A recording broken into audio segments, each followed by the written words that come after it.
ಮುಖ್ಯಮಂತ್ರಿ ಎಚ್.ಡಿ. ಕುಮಾರಸ್ವಾಮಿ ನೇತೃತ್ವದ ಮೈತ್ರಿ ಸರ್ಕಾರ ಪತನಕ್ಕೆ ಬಿಜೆಪಿ ರಾಷ್ಟ್ರೀಯ ಅಧ್ಯಕ್ಷ ಅಮಿತ್ ಶಾ ನಡೆಸಿದ ಯತ್ನ ವಿಫಲಗೊಂಡಿದ್ದು, ಪಕ್ಷದ ಶಾಸಕರು ಹರಿಯಾಣದ ಗುರ್ಗಾಂವ್ದಿಂದ ನಗರಕ್ಕೆ ಹಿಂತಿರುಗುತ್ತಿದ್ದಾರೆ. ಮತ್ತೊಂದು ಕಡೆ ತಮ್ಮ ಸದಸ್ಯತ್ವ ತೊರೆದು ಬಿಜೆಪಿ ಬೆಂಬಲಿಸಲು ಮುಂಬೈ ಸೇರಿದಂತೆ ರಾಷ್ಟ್ರದ ವಿವಿಧ ಕಡೆ ಪ್ರತ್ಯೇಕವಾಗಿ ವಾಸ್ತವ್ಯ ಹೂಡಿದ 5 ಕಾಂಗ್ರೆಸ್ ಸದಸ್ಯರು ರಾಜಧಾನಿಗೆ ಬರಿಗೈಲಿ ವಾಪಸ್ಸಾಗುತ್ತಿದ್ದಾರೆ. ಯಾವ ಶಾಸಕರನ್ನ ನೆಚ್ಚಿಕೊಂಡು ದೋಸ್ತಿ ಸರ್ಕಾರ ಕೆಡವಲು ಬಿಜೆಪಿ ಸಂಚು ರೂಪಿಸಿತ್ತೋ ಅದೇ ಶಾಸಕರು ತಮ್ಮ ತಮ್ಮ ಪಕ್ಷಗಳತ್ತ ಮುಖ ಮಾಡಿರುವುದರಿಂದ ಆಪರೇಷನ್ ಕಮಲ ಕಾರ್ಯಾಚರಣೆ ಮತ್ತೊಮ್ಮೆ ಠುಸ್ಸಾಗಿದೆ. ಬಿಜೆಪಿ ಶಾಸಕರು ನಾಳೆ ನಗರಕ್ಕೆ ಪ್ರತ್ಯೇಕವಾಗಿ ಹಿಂತಿರುಗಲಿದ್ದಾರೆ. ಆಪರೇಷನ್ ಕಮಲ ನಡೆಸುವ ಸಂದರ್ಭದಲ್ಲಿ ತಮ್ಮ ಪಕ್ಷದ ಸದಸ್ಯರನ್ನ ಕಾಂಗ್ರೆಸ್ ಮತ್ತು ಜೆಡಿಎಸ್ ನಾಯಕರು ಸೆಳೆಯಬಾರದು ಎನ್ನುವ ಉದ್ದೇಶದಿಂದ ಕಳೆದ 4 ದಿನಗಳಿಂದ ದೆಹಲಿ ಮತ್ತು ಹರಿಯಾಣದ ಹೋಟೆಲ್ ಹಾಗೂ ರೆಸಾರ್ಟ್ಗಳಲ್ಲಿ ಅವರನ್ನ ಹಿಡಿದಿಡಲಾಗಿತ್ತು. ರಾಷ್ಟ್ರೀಯ ಅಧ್ಯಕ್ಷರ ಮಾರ್ಗದರ್ಶನದಲ್ಲಿ ಬಿಜೆಪಿ ರಾಜ್ಯಾಧ್ಯಕ್ಷ ಬಿಎಸ್ ಯಡಿಯೂರಪ್ಪ ರಾಜ್ಯದಲ್ಲಿ ಸರ್ಕಾರ ರಚನೆಗೆ ಅಗತ್ಯವಾದ ಮ್ಯಾಜಿಕ್ ಸಂಖ್ಯೆ ಮುಟ್ಟಲು ಕಾಂಗ್ರೆಸ್ ಮತ್ತು ಜೆಡಿಎಸ್ ನಿಂದ 16 ರಿಂದ 18 ಶಾಸಕರನ್ನ ಸೆಳೆಯಲು ನಡೆಸಿರುವಂತಹ ನಿರಂತರ ಯತ್ನ ಮತ್ತೊಮ್ಮೆ ವಿಫಲಗೊಂಡಿದೆ. ದೊಡ್ಡ ಪ್ರಮಾಣದಲ್ಲಿ ಆಪರೇಷನ್ ಕಮಲ ಆಗುತ್ತಿರುವ ಬಗ್ಗೆ ತಡವಾಗಿ ಆದರೂ ಎಚ್ಚೆತ್ತುಕೊಂಡ ಕಾಂಗ್ರೆಸ್ ಮತ್ತು ಜೆಡಿಎಸ್ ನಾಯಕರು ಕಳೆದ 24 ಗಂಟೆಗಳಲ್ಲಿ ನಡೆಸಿದ ಕಾರ್ಯಾಚರಣೆ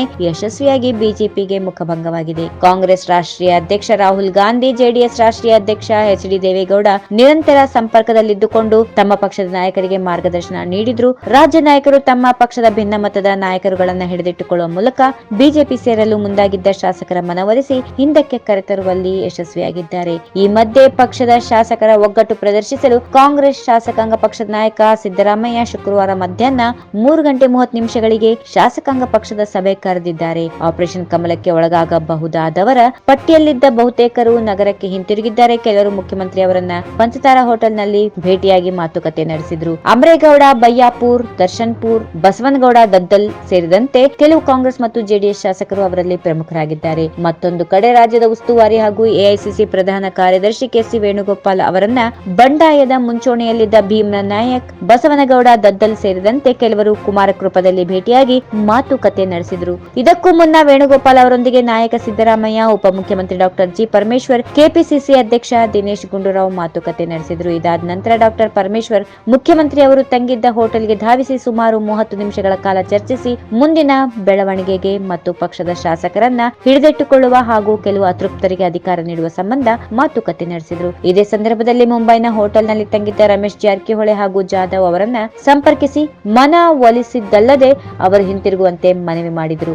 ಅಲ್ಲಿಯೇ ಉಳಿದುಕೊಂಡಿರುವ 2 ಪಕ್ಷೇತರ ಶಾಸಕರನ್ನ ಮನವೊಲಿಸುವ ಪ್ರಯತ್ನಕ್ಕೆ ಉಭಯ ಪಕ್ಷದ ನಾಯಕರು ಕೈ ಹಾಕಿಲ್ಲ. ಕಾಂಗ್ರೆಸ್ ತೊರೆದು ಬಿಜೆಪಿ ತೆಕ್ಕೆಗೆ ಸೇರಲು ಮುಂದಾಗಿದ್ದ ಶಾಸಕರು ನಗರಕ್ಕೆ ಹಿಂತಿರುಗುತ್ತಿದ್ದಂತೆ ನಾಯಕರನ್ನ ಭೇಟಿ ಮಾಡಿದ ನಂತರ ಸುದ್ದಿಗಾರರೊಂದಿಗೆ ಮಾತನಾಡಿದ ಅಮರೇಗೌಡ, ಬಯ್ಯಾಪುರ್, ನಾನು ಶಿರಡಿ ಸಾಯಿಬಾಬಾ ದರ್ಶನಕ್ಕೆ ಹೋಗಿದ್ದೆ. ಬಿಜೆಪಿಯವರು ಯಾರು ನನ್ನನ್ನು ಸಂಪರ್ಕಿಸಿಲ್ಲ. ನಾನು ಮುಂಬೈನಲ್ಲಿ ನಮ್ಮ ಪಕ್ಷದ ಶಾಸಕರನ್ನ ಭೇಟಿಯಾಗಿಲ್ಲ. ಆಪರೇಷನ್ ಕಮಲ ಸುದ್ದಿ ಕಪೋಲ ಕಲ್ಪಿತ.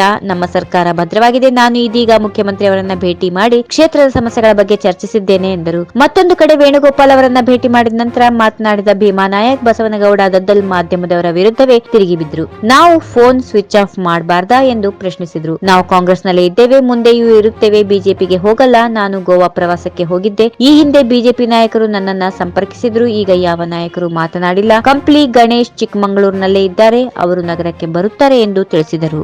ಈ ವಿಡಿಯೋ ನಿಮಗೆ ಇಷ್ಟವಾದಲ್ಲಿ ಲೈಕ್ ಮಾಡಿ, ಶೇರ್ ಮಾಡಿ, ಸಬ್ಸ್ಕ್ರೈಬ್ ಮಾಡಿ.